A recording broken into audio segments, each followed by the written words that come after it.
Então, pessoal, todos bem? Sejam todos novamente bem-vindos. Se você estuda para concurso público e se você me acompanha aqui no canal, já tem percebido que eu tenho dado muitas dicas para aqueles que pretendem fazer concurso para advocacia pública e também para aqueles que pretendem fazer concurso de uma forma geral.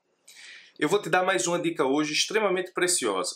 Se você quer passar em concurso público, não seja alguém que espera as notícias das decisões jurisprudenciais para poder estudar como se comporta a STJ e como se comporta o Supremo Tribunal Federal acerca das principais discussões do país.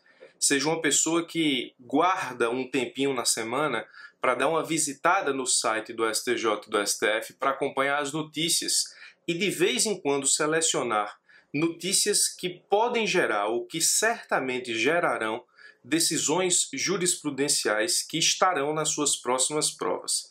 Isso é muito importante porque os examinadores nas provas, eles não acompanham necessariamente jurisprudência para trás. Os examinadores são pessoas que se atualizam constantemente, que se atualizam com uma certa voracidade, porque na verdade são pessoas extremamente antenadas com o direito e com a construção jurisprudencial do país. Então, não espere, nesse caso, informativos STJ e STF, não espere análises de jurisprudência prontas, mas sempre que possível, embora você consuma isso, sempre que possível, dê uma acompanhada no próprio site do STJ e do STF para acompanhar notícias que possam gerar decisões interessantes. E aí você se cadastra e acompanha lá no push e faz efetivamente com que essas notícias cheguem no seu e-mail e você vai ser uma das primeiras pessoas a saber e formar conhecimento sobre aquilo, sobre aquela decisão,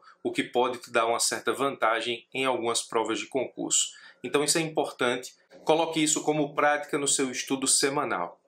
Sendo assim, se você estuda para concurso público e é antenado, sabe que imunidade tributária e imposto territorial, predial, urbano, o IPTU, são dois assuntos sempre presentes em provas de concurso, seja nas provas de constitucional, seja nas provas de tributário. E se você acompanha a jurisprudência do STF, deve ter percebido que no assunto imunidade tributária, em 2017, em abril, houve uma mudança de jurisprudência extremamente interessante que já até caiu e vem caindo em provas.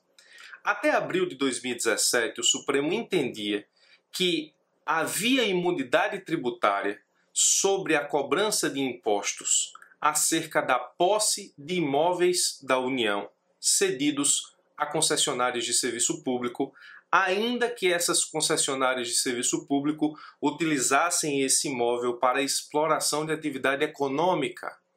Então, a União cedia um imóvel a uma concessionária de serviço público e essa concessionária de serviço público explorava a atividade econômica. Esse imóvel de posse da concessionária estava protegido para não incidência de imposto, exatamente o IPTU no caso do município, pela imunidade tributária constitucional.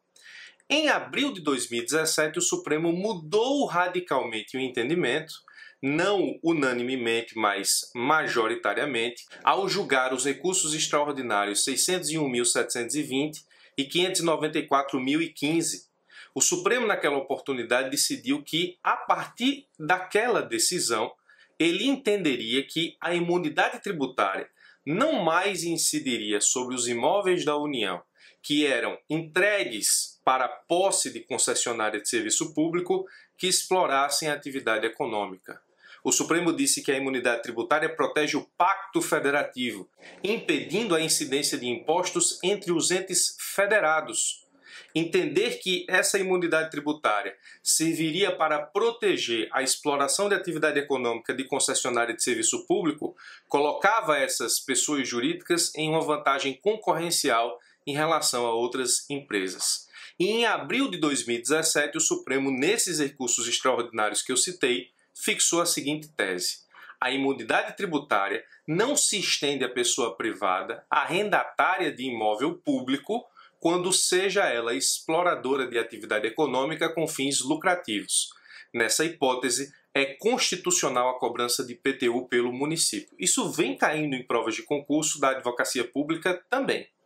Essa tese de que a imunidade tributária não protege os imóveis cedidos pela União às concessionárias de serviço público que explorem a atividade econômica e, nesse caso específico, eles devem pagar IPTU ao município, é uma tese que em 2017 fez muito sucesso e vem caindo em provas de concurso. Ocorre que todo mundo sabe disso dessa forma. Uma informação importante ainda da decisão de abril de 2017 é que não houve modulação naquele momento. O ministro Luiz Roberto Barroso até intentou modular de ofício, mas houve embargos de declaração por parte das partes envolvidas nos recursos extraordinários para a modulação e o Supremo entendeu também por maioria que não modularia. Por quê? Porque ao modular ele estaria, nesse caso específico, retirando receita dos municípios, uma vez que se o Supremo dissesse que só incide o imposto a partir da publicação da decisão, os municípios perderiam todos os IPTUs não prescritos para trás. O Supremo não modulou e, nesse caso específico, as concessionárias foram obrigadas a pagar o IPTU de todo o período, obviamente desde que não atingido pela prescrição.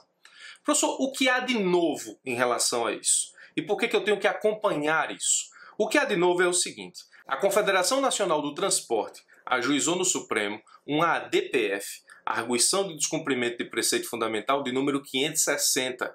E aí a CNT questiona a má aplicação dessa tese pelos tribunais de justiça, inclusive com algumas leis municipais, permitindo a incidência do IPTU em cima dos imóveis cedidos pela União para concessionárias de serviço público que exploram atividade portuária.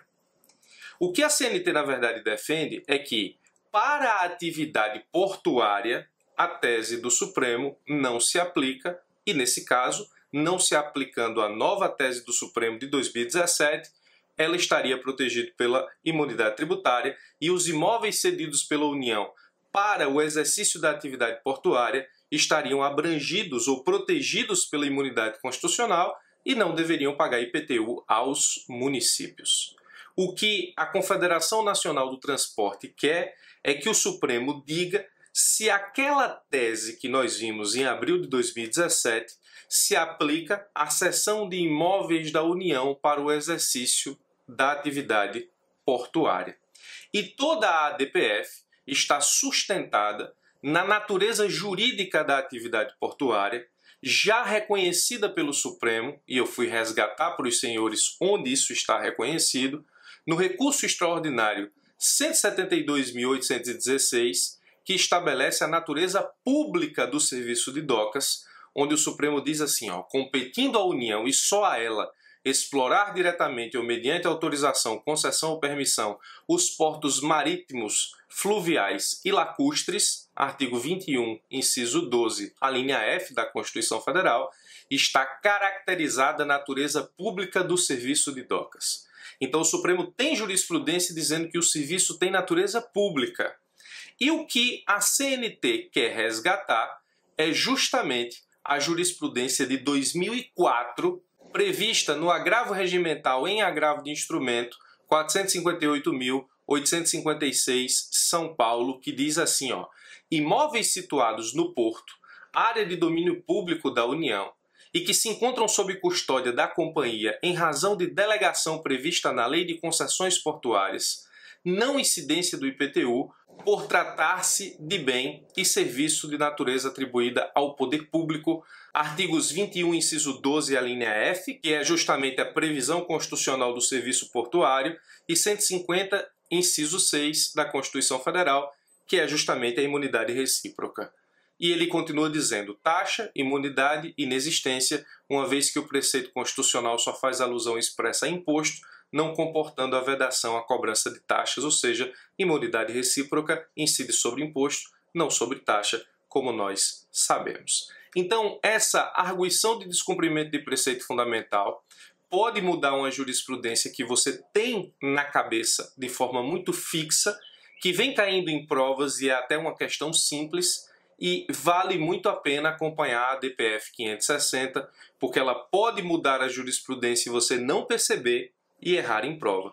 O Supremo vai dizer se aquela tese que estabelece a ausência de imunidade tributária para os imóveis cedidos pela União para concessionárias de serviço público não se aplica também para as atividades de exploração portuária. Nesse caso específico, o Supremo vai ou criar uma exceção à tese para retirar a atividade portuária que tem natureza pública, conforme ele próprio já disse em sua jurisprudência, ou então o Supremo vai colocar a atividade portuária dentro da tese já desenvolvida em abril de 2017 para permitir a cobrança do IPTU também nessa hipótese. Então fique muito ligado nessa decisão. Obviamente que quando ela sair eu volto aqui no canal e te digo qual foi a solução, mas é importante saber essas discussões muito específicas do Supremo que, na verdade, são muito cara de prova e que mudam efetivamente a forma como você entende as coisas atualmente e a forma como isso pode ser cobrado no futuro. Então, esteja sempre um passo à frente quando o assunto é conhecer essas questões específicas de prova e potencialmente as mudanças que elas podem sofrer com a jurisprudência do Supremo e do STJ. Ok? Espero que isso faça sentido na sua preparação. Eu sou o Birajara Casado. Se você quiser continuar recebendo vídeos como esse, assina o canal, clica no sino que tem aqui embaixo. Todas as vezes que eu subir conteúdo novo, você vai ser notificado por e-mail e também pelo celular. Forte abraço e até os nossos próximos vídeos.